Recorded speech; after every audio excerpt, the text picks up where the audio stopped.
Cool. All right. So this is my friend Caleb. He's been nice enough to let me do a little vid on his mandolin that he got a while back, probably 2000, 2001 or so, best we can recall. I remember you coming up to me at midwinter, check out my new mando, and I'm like, sticking my finger in there. Hey, cleats, there's a crack. It tells me it's a Loar.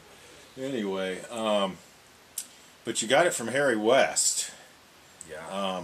How did you find out it was available, or find that, to come to know that he even had one he was going to sell? Possibly? Well, it's funny, is this mandolin, I think he'd advertised in Bluegrass Unlimited magazine in the classifieds for years, and the price that he was asking for it was just unreasonably high for years, and then as the market changed, it became the right price for it.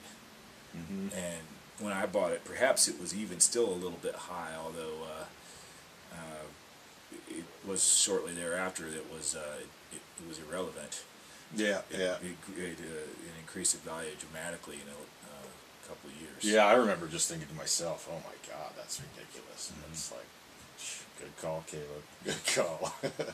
So, I'm sure you probably looked at the serial and all that. Do you know the month and year, roughly? Yeah, it's May 29, 1923. And when I got it, and all the documentation, there was a F5 journal. Now it's all online.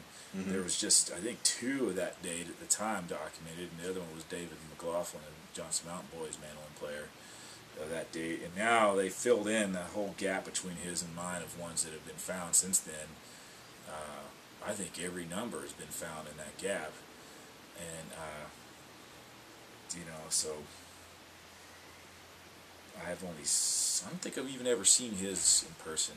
I've only emailed him over the years, so I haven't seen another one from this particular run. So anyway, you went out east to. Oh, well, my mom and dad were living in the next county from, well, not that far away. Harry was in Statesville, North Carolina, just north of Charlotte, and I would go see my mom and dad, and I'd go down to see Harry. And I'd been on the phone with him and talked to other people about this mandolin, and because he's a kind of a unusual character. So yeah, I was going to ask you what he was like. But he spoke in riddles a lot, and he had a lot of crazy puns, and it was kind of humor that after he'd say something to me, it seemed like it took me 20 minutes before I'd understand what the funny part of it was. And so it was it was thick trying to figure out what it was all about. But I had met a pretty good friend of his, a guy who owns several Loars down in the area. He told me all about him, and he says, like, if you go in there and don't do this and do that, and if he hasn't showed you that mandolin after a couple of hours, you might as well leave, because he's never going to show it to you. And I was playing it within about 5 minutes, and so I felt like I had a good good chance that he would be.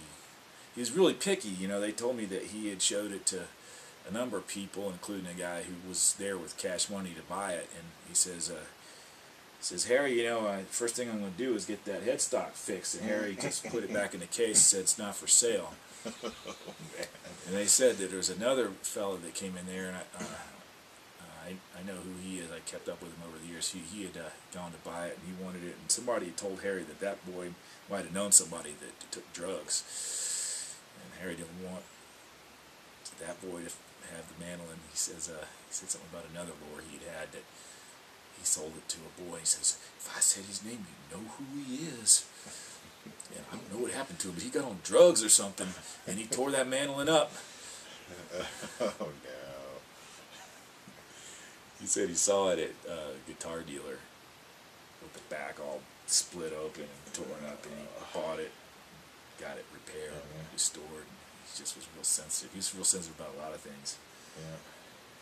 So, I knew that he was a rather devout Christian, and I let him know pretty quick that my dad was a Baptist preacher, so that felt like anything I could tell him would loosen it up. In like Flint. I guess, but cool. So he didn't seem to have any hesitation to sell it to me. I think somebody said that John Pierce came over from England to buy a triple 045 or something like that, one of those 45 style Martins, and he came all the way over, and he thought that he had an agreement with Harry to sell it, and he knocked on the door, and Harry turns to Jeannie and says, "Can I sell that 45 style?" And she said, "No." And he says, "Sorry, it ain't for sale." All right, I'm going to stop and start again. Here we go. Yeah.